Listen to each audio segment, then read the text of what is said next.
In a hidden town trapped by a mysterious barrier, Millie, the daughter of a so-called superhero, discovers her father's dark secrets and plans her escape before it's too late. My name is Millie Myers, and being the daughter of a superhero isn't all it's cracked up to be. Not many can say their dad is a superhero, but mine?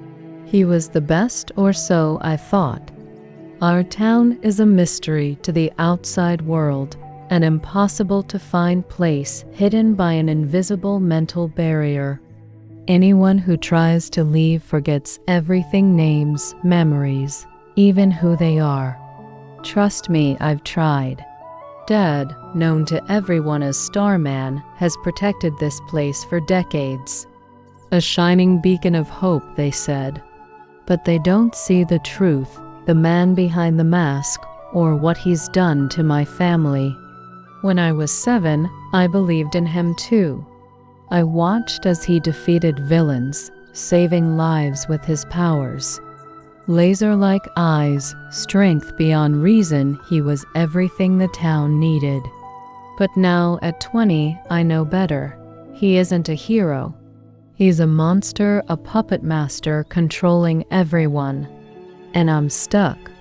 Stuck smiling, stuck pretending, stuck playing the perfect daughter, waiting for the day my brother Ethan and I can finally escape this nightmare. Because in 5 days, we turn 21. Every day, I wake up and count the tallies on the front door. 1,096 marks today. That's how many days Ethan and I have survived under Starman's roof. We've been counting since the day he killed Mom and Stella. It was supposed to be a normal night.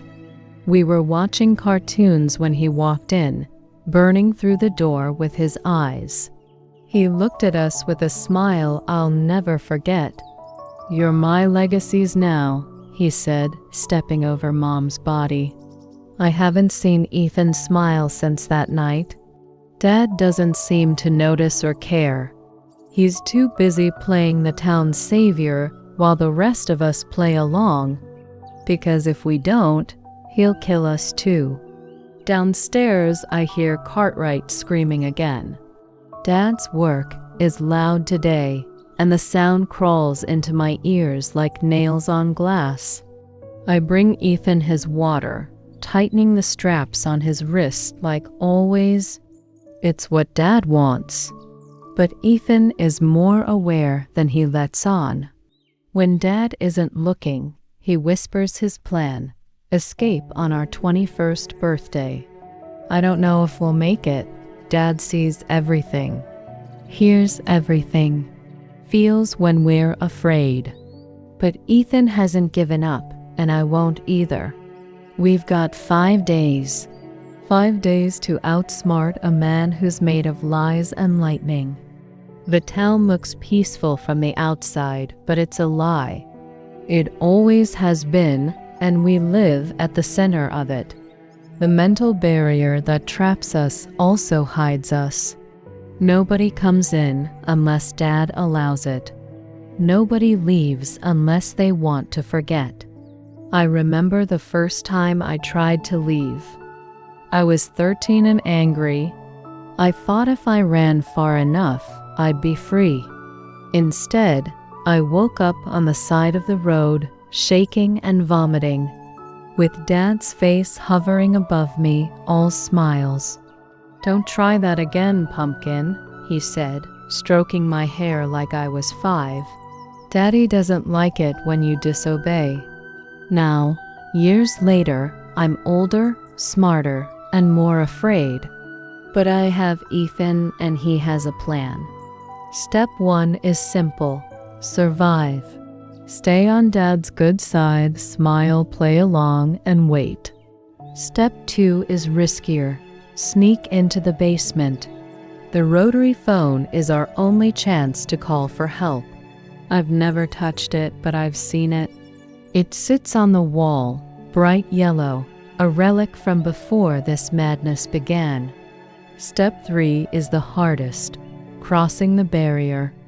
If Ethan's right, the effects won't be as bad if we stick together. It's dangerous, but what choice do we have? I'd rather die trying to escape than stay here for the rest of my life. As I sit beside Ethan, feeding him juice and pretending to be normal, I whisper the plan back to him. His eyes flicker with life, just for a second. It's enough to give me hope. 4 days, I murmur. He nods, gripping my hand with more strength than I expected.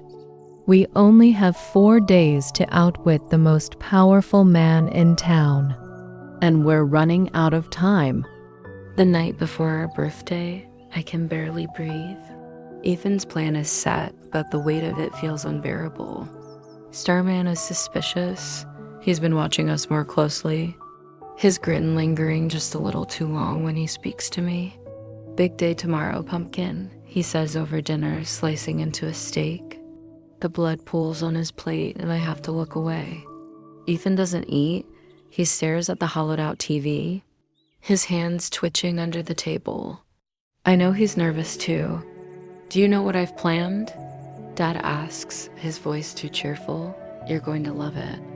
A party the whole town will remember. I nod, forcing a smile that feels like it's cracking my face. Can't wait, I say, my voice light. But inside, I'm screaming. The rest of the night is a blur of preparation. Dad retreats to the basement to finish some work, and Ethan and I make our move. We sneak into the basement together, my heart pounding so loudly. I'm sure Dad will hear it from wherever he is. The rotary phone glows faintly under the single bulb swinging above us. It looks so out of place among the bloodied tools and ruined bodies. Ethan hesitates, his fingers brushing the phone. What if it doesn't work? He whispers, his voice trembling. It will, I say, more firmly than I feel. It has to. It's our only chance.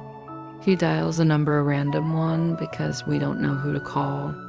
The line crackles, and then a voice answers. This is emergency services. What's your location? The voice is calm, professional, and completely unaware of what we're dealing with. Ethan stammers. We're in a town. You won't know it.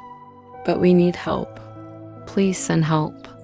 The operator tries to ask more questions, but the line cuts off. Ethan slams the receiver down, his breathing ragged. We did it, I say, gripping his arm. But the triumph is short-lived. Upstairs, heavy footsteps echo. Dad knows. Somehow he knows. The door to the basement creaks open, and his shadow stretches down the stairs. What are my legacies up to? Dad's voice is calm, but there's an edge to it that chills me to the bone. Ethan steps forward, his body shielding mine. We're done, Dad. We're not staying here. Dad laughs, slow and mocking. Staying? Oh, Ethan, you misunderstand. You were never going to leave. Before I can think, the room explodes with light. Dad's powers flare, a blinding beam of energy crackling toward us. Ethan dives, pulling me to the ground. The blast misses by inches, scorching the wall behind us. Run, Ethan yells, shoving me toward the stairs. I hesitate, but his eyes are fierce. Go, Millie, now. I sprint up the stairs, tears streaming down my face. Behind me, I hear the sounds of a struggle, Ethan fighting Dad. Outside, the air is cold and sharp. I barely notice as I cross the barrier. The pain like needles digging into my skull. Memories start to slip away, names, faces, everything I know. But one thing remains, Ethan's voice urging me to run. As I collapse on the side of the road, the last thing I see is a pair of headlights approaching. Someone has found me, and for the first time in years, I feel something like hope. Ethan's plan worked. We called for help, and they came. I don't know what happened to Ethan, but I promised myself one thing: I'll come back for him. Dad may think he's untouchable, but he's wrong. This is just the beginning. The night before our birthday, I can barely breathe. Ethan's plan is set, but the weight of it feels unbearable.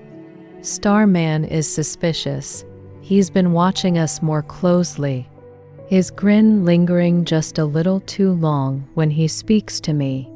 "Big day tomorrow, pumpkin," he says over dinner, slicing into a steak. The blood pools on his plate and I have to look away. Ethan doesn't eat. He stares at the hollowed-out TV, his hands twitching under the table. I know he's nervous too. "Do you know what I've planned?" Dad asks, his voice too cheerful. "You're going to love it. A party the whole town will remember." I nod, forcing a smile that feels like it's cracking my face. "Can't wait," I say, my voice light. But inside, I'm screaming. That night, Ethan and I sneak into the basement. Our plan is dangerous, but it's our only chance. The rotary phone glows faintly under the swinging bulb. Ethan dials a number, a random one, because we don't know who to call. The line crackles, then a voice answers. "This is emergency services. What's your location?" Ethan's voice shakes. "We're in a town. You can't find it. We need help. Please send help." The operator responds, but the line cuts off. Ethan slams the receiver down, his breathing ragged. We did it. But upstairs, heavy footsteps echo. Dad knows. The door to the basement creaks open. "What are my legacies up to?" Dad's voice is calm, but there is an edge to it that chills me to the bone.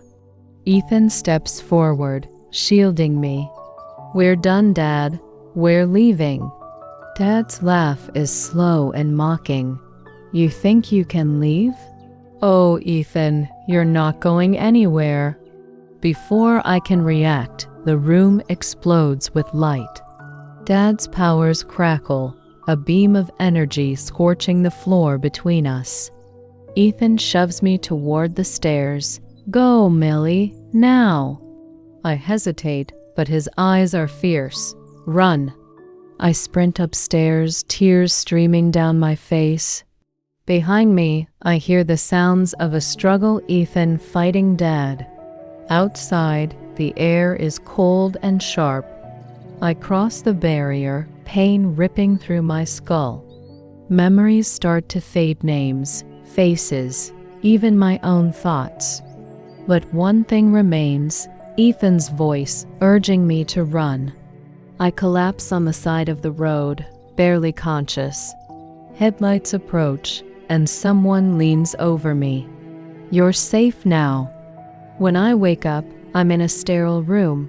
A nurse explains that I was found outside a small town with no ID or memory. But I remember Ethan. I remember the promise I made. "I have to go back," I whisper, gripping the nurse's arm. The nurse shakes her head. "You don't understand. There's no town where you were found, just an empty road." For weeks, I recover, trying to piece together what happened.